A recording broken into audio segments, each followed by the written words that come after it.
Welcome to the FWA profile, where I'm delighted to be joined by Paul Hayward, Chief Sports Writer of The Telegraph. Paul, much admired for your work the world over in sports journalism. Thank you, Karen. I'm sure it's not true, but damning praise.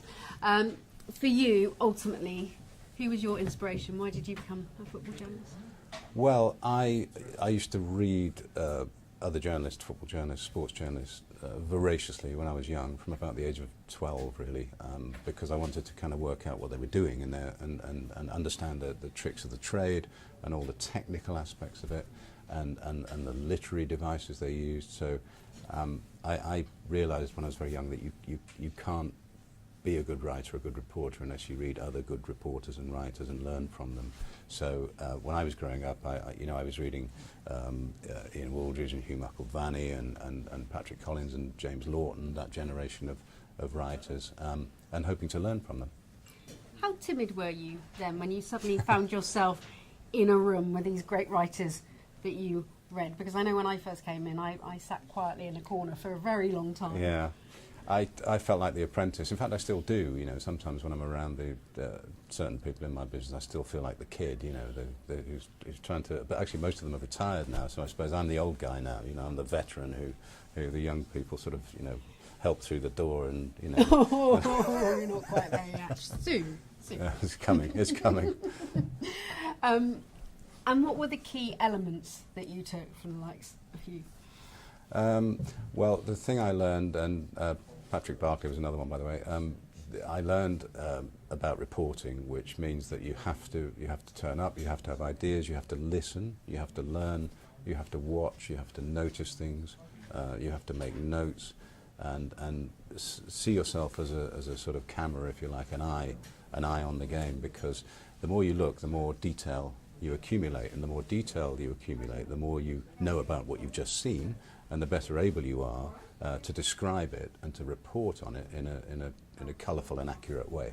So I'm going to put you in a scenario. There's a big fire going, not through your house, I wouldn't be so cruel, but you had to save two pieces of your work. Which two pieces would they be and why?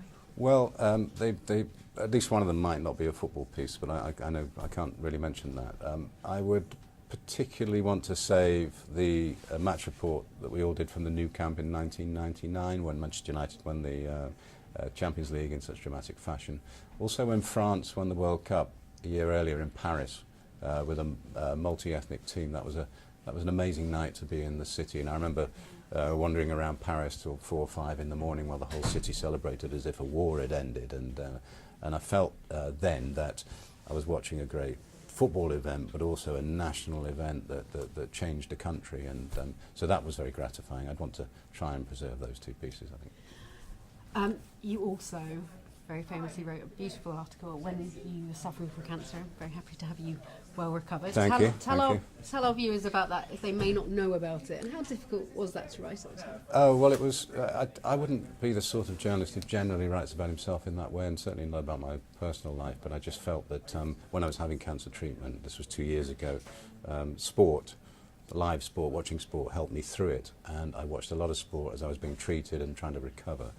And it gave me an insight into the sort of value of sport, really, what it actually does for us, how it connects us to the rest of life and the world. And funny enough, opposite this stadium, I had the scan that showed me to be clear of cancer, and I could see this stadium, the Amex Stadium, through the window of the scanning centre, which is at Sussex University over the road. And I remember thinking, this has got to be symbolic of something. I can see my local football ground, and Brighton were coming into the Premier League, of course, so sport does a great deal for us, I think, spiritually and socially, that sometimes we don't always recognise.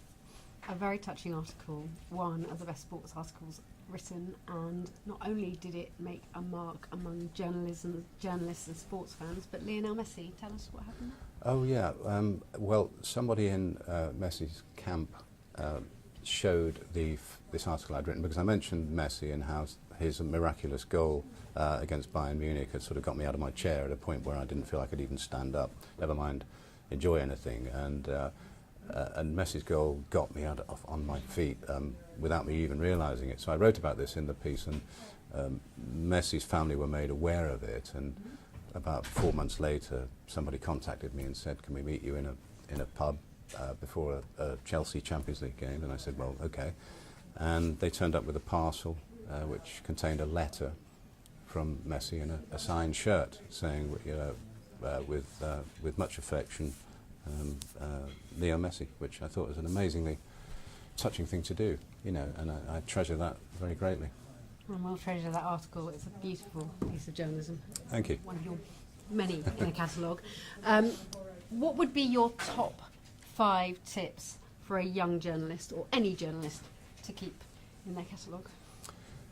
At the moment, I would say you have to be versatile, agile. Don't think you can come into journalism and just do one thing, and really don't think that print journalism, newspaper journalism is the future, because it's not. You have to have skills. You have to have broadcast skills. You need to be social media savvy. You need to think in terms of digital media. You have to spot the way the industry is going and try to move with it. But some of the old laws of journalism still apply, particularly be trustworthy, protect your reputation, don't make things up, don't ever make things up, be honest in your reporting, try to report and understand both sides of any argument, and always try to listen to people and speak to people and understand the thing that you're writing about or reporting on from the inside. And by speaking to the people who really know, players, managers, scout, whoever it is, they will tell you things that you can't see for yourself, and they will increase your understanding of the game. When I started writing about football, I made sure that I went to visit and to get to know the sort of top managers of that time, Bobby Robson, Sir Alex Ferguson, Terry Venables, George Graham, those people, because I wanted to learn from them, and they were very approachable, and they were very helpful, and that's how I really developed my understanding of the game, by making connections and listening to people.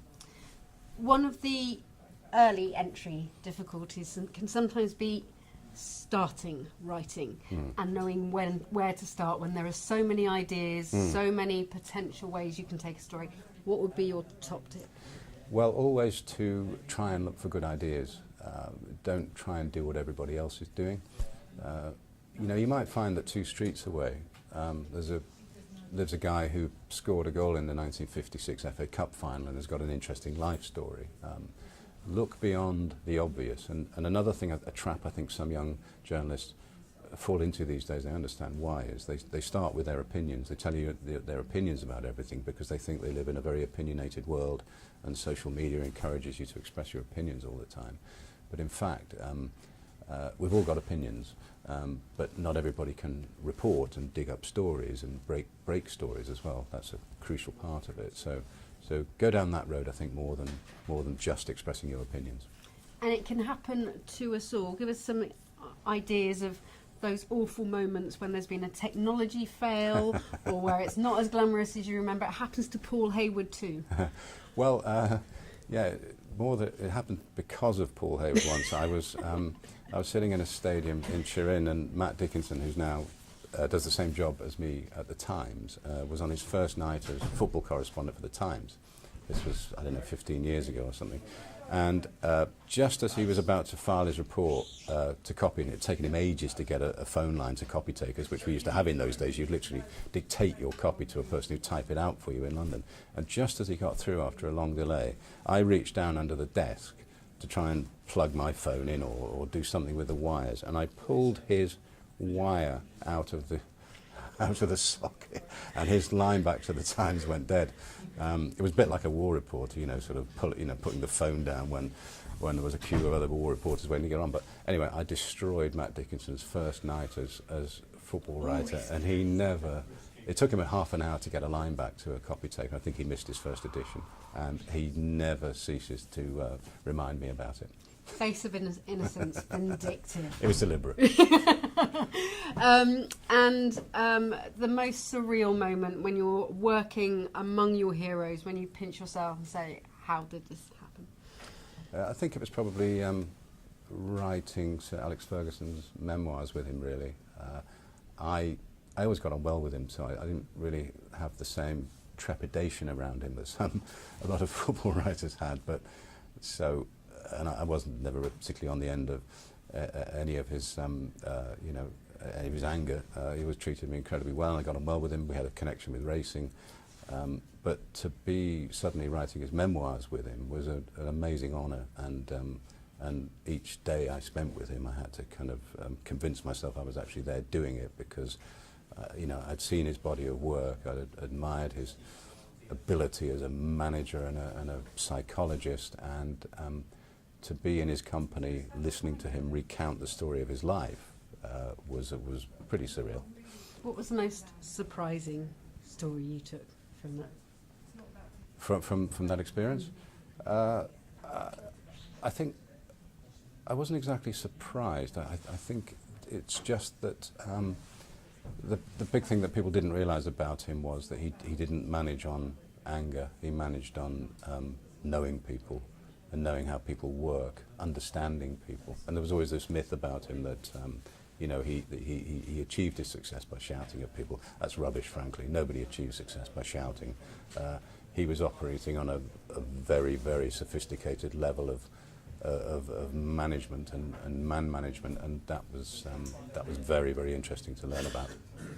That is a perfect way to end this FWA profile, because we've just heard from a great who's given us great insight into the game and football writing. Many thanks for your time, Paul. Thank you, Carrie. Really very enjoyed grateful. it. Thank you. Thank you.